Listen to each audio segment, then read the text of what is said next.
हमारा नाम है समरीन और आपने देखना शुरू कर दिया है लाइव सिटीज। देखिए, लालू परिवार की मुश्किलें बढ़ गई है। सीबीआई अब एक्शन मोड में आ गई है और अब सीबीआई ने नई चार्जशीट दिल्ली के राउज एवेन्यू कोर्ट में दाखिल कर दी है और उसमें आरोपी बनाया गया है बिहार के डिप्टी सीएम तेजस्वी यादव को। तो अब आपको बता दें कि इस मामले में अगली सुनवाई 12 तारीख को होनी है।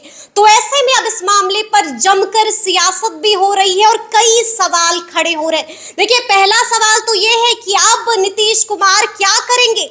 क्या गठबंधन टूट जाएगा? क्या तेजस्वी यादव जेल जाएंगे? आखिर क्या कुछ होगा? तो आज हम इसी मौजू पर चर्चा करेंगे और इस चर्चा को आगे बढ़ाने के लिए हमारे साथ मौजूद है सीनियर जर्नलिस्ट ज्ञानेश्वर जी। सबसे पहले तो ये बताइए कि देखिए, नीतीश कुमार लगातार कहते हैं कि हम 3C के खिलाफ है, कम्युनलिज्म के खिलाफ है और करप्शन के खिलाफ है, क्राइम के खिलाफ है। तो अब क्या गठबंधन तोड़ देंगे क्या? देखिए, यह बात सही है कि नीतीश कुमार के सामने एक यक्ष प्रश्न खड़ा हो गया है, लेकिन ये भी नहीं है कि जब एनडीए को तोड़कर नीतीश कुमार महागठबंधन की सरकार बना रहे थे तो उन्हें पता नहीं था कि ये मामले नहीं हैं। ठीक है, तो गठबंधन तोड़ देंगे नहीं तोड़ देंगे यह देखने की बात होगी, लेकिन आपने बिल्कुल सही कहा कि नीतीश कुमार क्राइम, करप्शन और कम्युनलिज्म के खिलाफ बात करते रहते हैं और यह भी सही है कि बीजेपी चढ़ जाएगी। उन्हें 2017 का वह वक्तव्य दिखाया जाएगा, भाषण दिखाया जाएगा कि आपने किस आधार पर तब गठबंधन तोड़ा था, जबकि 2015 में यह महागठबंधन की सरकार महागठबंधन के जनादेश पर लेकर आए थे। ठीक है ना? तो 2017 में उन्होंने यह कहकर गठबंधन तोड़ा, महागठबंधन को तोड़ा और फिर से बीजेपी में आ गए कि तेजस्वी यादव के यहाँ छापेमारी हुई थी, तेजस्वी यादव के खिलाफ आरोप लग रहे थे और नीतीश कुमार का कहना था कि हमने उन्हें कहा कि आप एक्सप्लेन कर दीजिए और आपने एक्सप्लेन नहीं किया, तो हमने गठबंधन तोड़ दिया, एनडीए के साथ सरकार बना ली। देखिए, 2020 में आपको मालूम है एनडीए को बहुमत मिला, जनादेश मिला और नीतीश कुमार ने 2022 में फिर से महागठबंधन की सरकार बना ली। तो देखिए, जब महागठबंधन की सरकार बनी तो तेजस्वी यादव के खिलाफ सीबीआई की जांच तेज हो गई। लगातार छापेमारी और लगातार पूछताछ, कोर्ट की भागदौड़ सीबीआई की अधिक हो गई। 11 घंटे की पूछताछ चली, 11 घंटे की पूछताछ चली थी। तो देखिए, नीतीश कुमार को भी पता था और तेजस्वी यादव को भी पता था। तेजस्वी यादव तो बार बार कह ही रहे थे कि जो सप्लीमेंट्री चार्जशीट दायर की जाएगी उसमें मेरा नाम लिया जाएगा और मुझे भी गिरफ्तार कर जेल भेजा जा सकता है।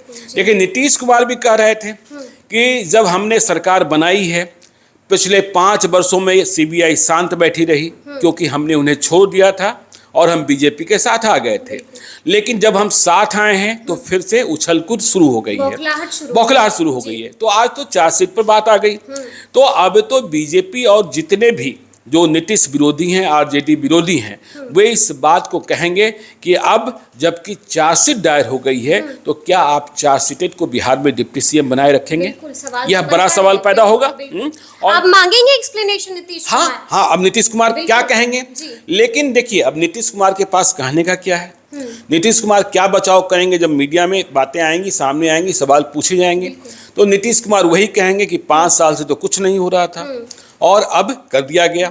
फिर वो महाराष्ट्र का उदाहरण देंगे। देखिए, इस बात को भी समझिए कि महाराष्ट्र का घटनाक्रम कल का ही है कि छगन भुजबल, अजीत पवार, छगन भुजबल को तो गिरफ्तार कर 2 साल तक जेल में रखा गया था ईडी के द्वारा। ठीक है, तेजस्वी यादव की गिरफ्तारी अभी नहीं हुई है, लेकिन छगन भुजबल गिरफ्तार रहे मनी लॉन्ड्रिंग के केस में, उन पर करप्शन के गंभीर चार्जेस थे और अब उन्हें मंत्री बना दिया गया है। वहाँ जो सरकार है लोकनाथ शिंदे की, जिसमें बीजेपी भी शामिल है। अजीत पवार पर कितने गंभीर आरोप वह भी आपको पता है। किरीट सोमैया जो विसल ब्लोअर हैं, बीजेपी के एमपी भी रहे हैं, वो कितने गंभीर आरोप लगा रहे थे। देवेंद्र फडणवीस जो कह रहे थे जेल में चक्की पिसिंग, हाँ, तो अब तो दोनों गलभैया। तो नीतीश कुमार का जवाब ये होगा कि वे क्या इस्तीफा मांगेंगे और क्यों।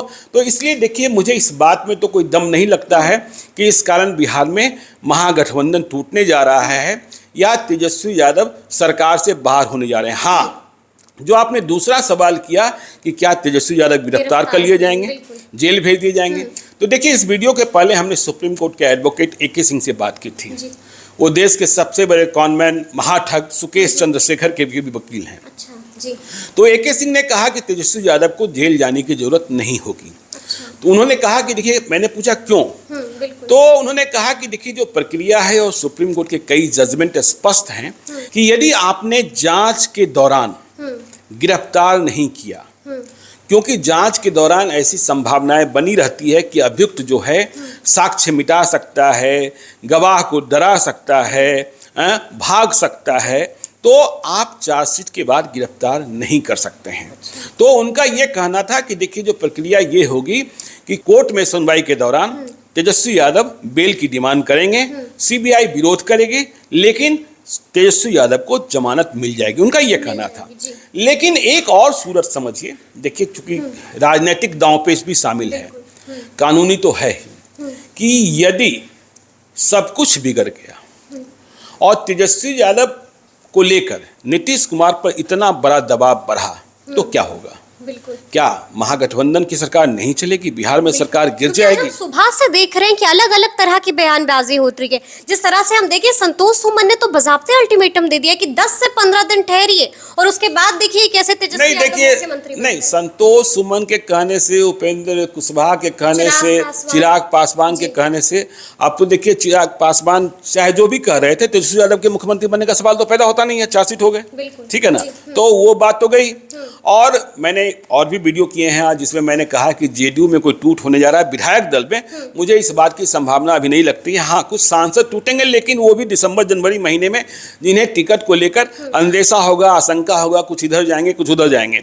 लेकिन हाँ, यदि नीतीश कुमार पर बहुत दबाव बनता है, और चूंकि पहले से सारी बातें समझ में आई हुई है कि ये परिस्थितियां बन सकती है, और तेजस्वी यादव यह मान लें कि जो कार्रवाई मेरे खिलाफ की गई है, इसे लेकर हमें जनता के बीच जाना है कि देखिए जब विपक्ष देश में एकजुट हो रहा था तो किस तरीके से डराने के लिए और किस तरीके से रोकने के लिए हमें फंसाया जा रहा है, मुझे जेल का रास्ता दिखाया जा रहा है, मेरे खिलाफ चार्जशीट हो रही है, आवाज़ दबाई जा रही है। तब क्या होगा? तो क्या तेजस्वी यादव स्वयं इस्तीफा दे देंगे कि हमने तो इस्तीफा दे दिया और हम जनता के बीच में चलते हैं? आप देख ही रहे हैं कि राहुल गांधी भी जनता के बीच हैं। इससे पहले भी तेजस्वी ने कहा था कि हमें कुर्सी का लोभ नहीं है, ठीक है, बस जनता नहीं, देखिए ये तो कहते हैं लोग, नेता, कौन नेता होता है जिसे कुर्सी का लोभ नहीं होता है? कुर्सी का लोभ तो आपने देखा ही अजीत पवार को। हाँ, तो ये सब बातें बेमानी हैं। लेकिन तब सवाल पैदा होगा कि यदि तेजस्वी यादव इस्तीफा देते हैं और जनता के बीच जाते हैं, लड़ाई लड़ते हैं, तो फिर महागठबंधन में डिप्टी CM कौन होगा? बिल्कुल, ये एक बड़ा सवाल है, ये एक बड़ा सवाल है। क्या मीसा भारती, क्या तेज प्रताप यादव, हाँ, क्या और कोई? देखिए ललन सिंह, नहीं, आप RJD की बात कीजिए ना, ललन सिंह की बात क्यों कर रहे हैं? आप RJD से कौन होगा? तो देखिए यदि सवाल का हम जवाब दें, और जो इस परिवार की परंपरा है, यहाँ भरोसा पत्नी पर होता है, बिल्कुल, ठीक है ना। जब लालू यादव को भी जेल जाना था तो राबड़ी देवी ने, हाँ, कई नाम आए थे, लेकिन सीताराम केसरी और राधा नंदन झा 2 ऐसे लोग थे जिन्होंने समझा दिया था दूसरे पर भरोसा मत करना, ठीक है ना। तो यदि ऐसी कोई परिस्थिति बनती है, जो थोड़ा मुश्किल लग रहा है, लेकिन तब मानिए कि जो तेजस्वी यादव की वाइफ हैं, राजश्री यादव, वो बिहार की डिप्टी CM बन जाएंगी, और राज तो तेजस्वी यादव ही करेंगे, जैसा कि उस जमाने में हुआ कि राबड़ी देवी मुख्यमंत्री थी, लेकिन लालू यादव का ही राज था। हाँ, तो यदि ऐसी परिस्थिति बनती है तो फिर राजश्री यादव भी और तेजस्वी यादव जनता के बीच जाएंगे, कहेंगे कि देखिए मुझे यह बलिदान इसलिए देना पड़ा, त्याग इसलिए देना पड़ा, तो एक नई पारी की शुरुआत होगी। समझिए इस बात। तो देखिए अब आगे आगे क्या कुछ होता है, क्या निकल कर आता है, क्योंकि देखिए 12 तारीख वो तारीख होगी जिसका इंतजार सबको होगा।